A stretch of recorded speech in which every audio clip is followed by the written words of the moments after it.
Hello guys, back again here, back again with part 8 of Stellaris. So this part is mainly going to be about the recovery after the war and everything that follows, and happens.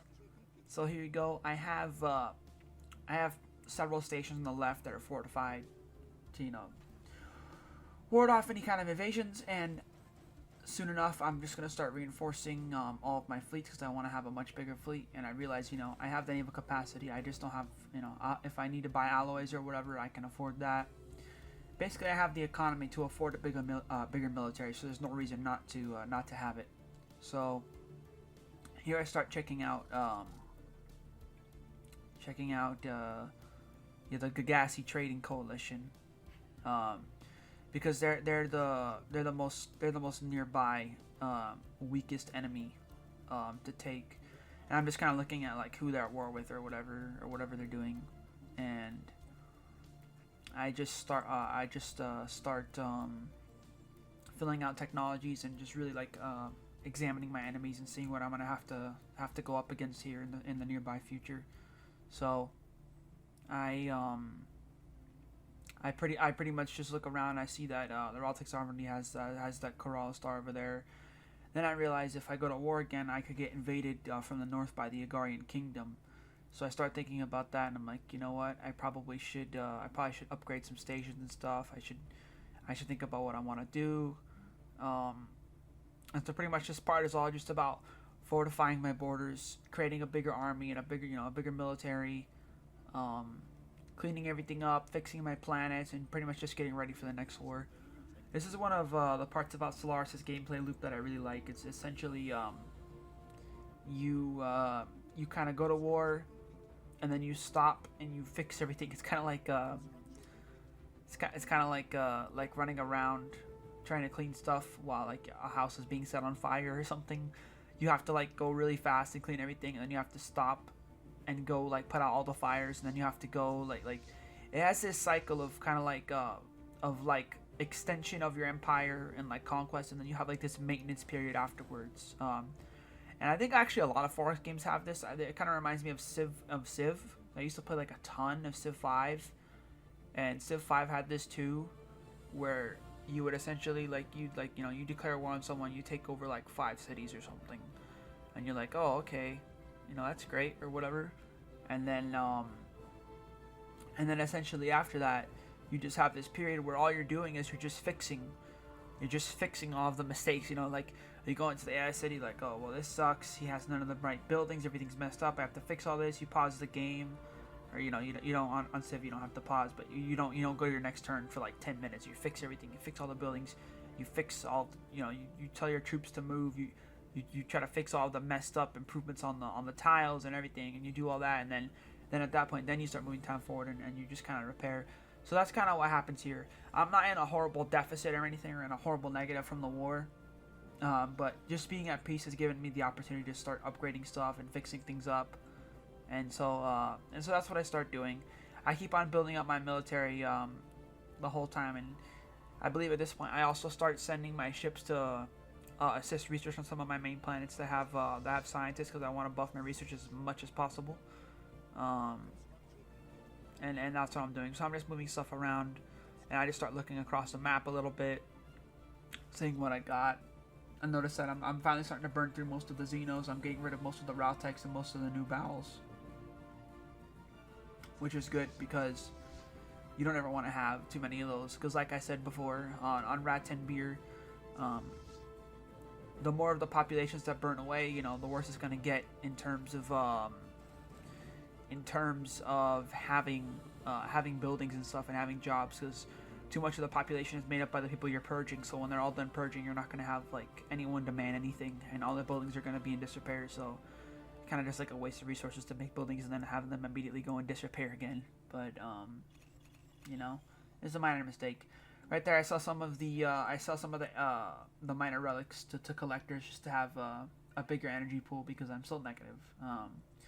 Right there, I lose one of my scientists, because all my scientists are like 90 years old or something. It's ridiculous.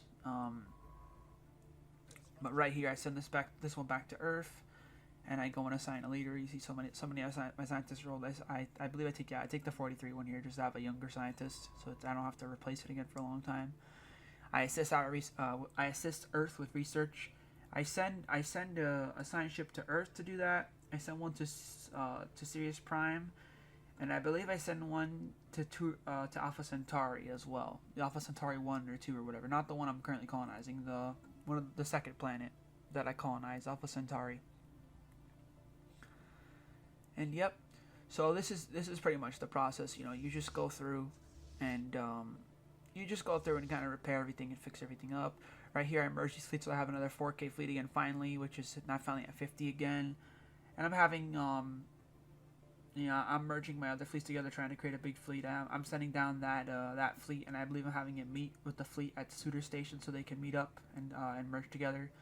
Just checking on Rat 10B here, I realized, okay, I'm at least going to lose the hollow chambers, the hollow chambers there, if not more. And I just looking around for a while, checking on my Unity. I still can't get another tradition quite yet. And finally, I found the colony for Alpha Centauri 4. This is Secundus, but the planet was Alpha Centauri 4, the body in the system. And pretty much here, I just start filling out some of the districts because I'm gonna move. I'm eventually gonna maybe resettle some pops there, and I'm just gonna have a bigger thing there. So right here, I have a 1.6K fleet made up of mostly corvettes, and I put an admiral on it, so that I don't have to. So that like, I have that, and that fleet generally, especially when you wage war against someone who's trying to do like guerrilla warfare stuff in Stellaris, one of the best strategies to have is to have like a big fleet that could smash star bases and smash the other huge fleets, and you just have that run through and take all of the main parts of the territory. And then what you do is you have a smaller fleet, a faster fleet made up of corvettes, and they kind of go behind the main fleet, not right away, but maybe like a minute or like a jump or two. They say like a jump or two behind the main fleet. They can take all the weak stars that the main fleet doesn't have to concern itself with, and they can also jump back and deal with counterattacks from weak fleets that are trying to take stars behind you. That's something that the AI loves to do. It's really annoying. They'll just send these little weak like 600, 700 fleets like they were doing in that previous war, the last part. They'll just sit there and send these fleets at you, and essentially what happens is you have to either move your huge fleet back and just lose all the progress you gained, like the momentum that you gained, or you just have to give up on all these stars until you come back to get them later. And that's why it's good to have all of the like a smaller fleet following your main fleet. It kind of stops that from happening. You could just pick the weaker fleets off that they send, and just keep your territory all in one piece, which is really nice. I hate in Stellaris having like fractured territory. I hate having like a split in my territory where half my stars are on one side and there's like 2 stars in the middle from some stupid empire, and then half the stars are on the other side. I hate that. So I just prefer to have everything be in one piece like that, and that's the easiest way to do that, is to have it that way. So right here, I start to finally upgrade all these star bases. I get, I believe, 3 anchorages there, and then on one of the Urgel station, I put a missile battery and a gun battery, just so that they can't kill the station as easily. But I'm mainly just trying to boost up my anchorages and my total naval capacity, so I can field a larger amount of ships, just because I feel like I need more. Meanwhile, I'm just getting some basic upgrades here. I just got a tradition on the Unity tree, filling out prosperity. Finally starting to be able to fill it out. Takes a long time, of course, because my Empire Sprawl is 136, and I have like plus like 60 or 70% traditions. It's ridiculous. Like, they cost like 50 or 60% more than they should. It's a huge amount. You really start to notice it at that point. And I also check on the bosses here just to see if there's anything I want to change, but I'm like, no, I don't need to change any of this. This is too much. So I just let it sit. Right here, I decide, I look at Galactic Administration, but I decide to take Stellar Expansion because I want to upgrade the 2 stars to the northeast side of my border, and I figured that would be, I figured now's a good time to do it in the middle of the peacetime.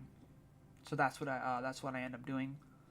And right here, I also just keep building up on all my planets. I get a research lab on Zeta Reticuli Prime. And I believe some of my next few buildings are also all research labs. I try to get a bunch of research labs up because I just feel like I'm going way too slow. And yeah, see, right here I take that science ship and I tell it to go assist research at Zeta Reticuli Prime. Right there, finally, my Hyperdrive 3 finishes after like forever. I take disruptors. And yeah, So it ends up being a slower pace for a little while, but it's pretty peaceful, and I just start building up.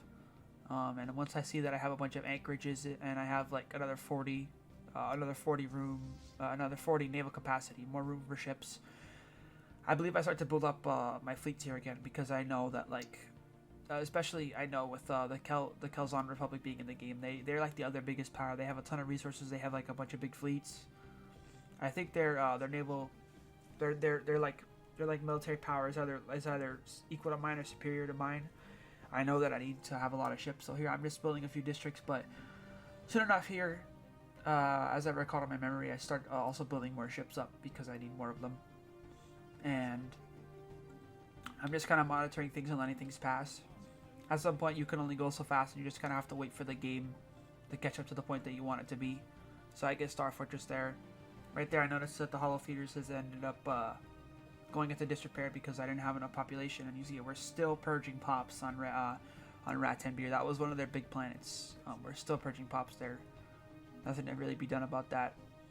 And I finished making some of the districts there, which puts me in the positive for the first time in like a long time, and then I immediately dip back down negative. But at least at this point, the energy negative is under control, which is nice, and that's very useful.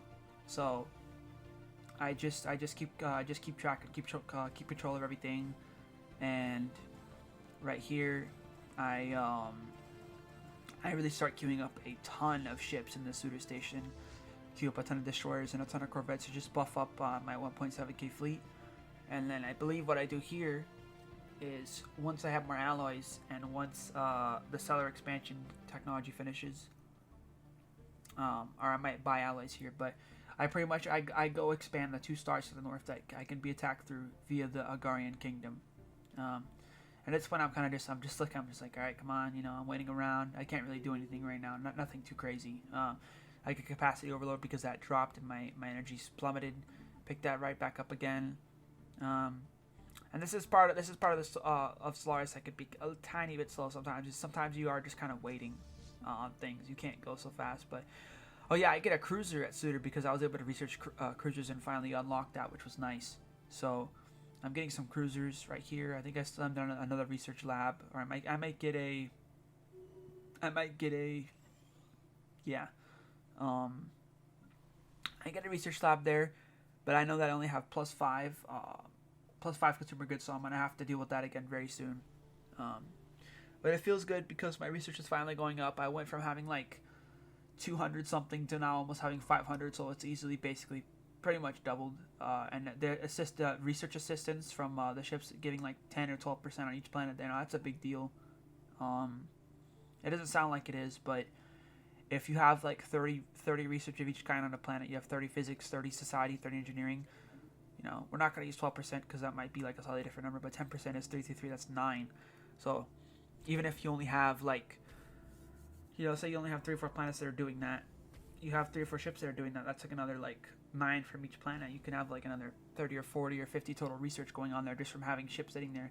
And my ships aren't even doing anything, so I might as well use them for that, They're not currently occupied with trying to explore because I'm landlocked on every side from all these. I'm landlocked from every side from all of these empires. Right there, I take more energy from technicians again. That's the 4th one, but every time you take that, it just makes it so much easier. You get so much energy from technicians. It's way easier to stay out of the negative. And right here, I'm pretty much waiting for the last bowel to become usable again because I want to use it on Alpha Centauri 4, but. Not only do I have to wait for it to be usable again, I also have to wait for the influence cost because it costs 150 and I only have 89, now 94 influence. I take a look at Torvale, and I'm just sort of looking around on my planets at this moment, figuring stuff out, waiting for my text to pop, waiting for my Unity to come in, waiting for everything. Then I look at Torvale, I see, it makes 25 energy. Like, because I thought about moving the pops here, but I'm like, damn, it makes 25 energy. I was gonna put me negative. So then I just decided to go to Sirius Prime and just put like some generator districts in, because that way I can move the pops there. So I put 3 or 4 in, and then I pretty much just decide, okay, I might wait a little bit and then I'm gonna resettle once there's jobs available, and that's pretty much the plan.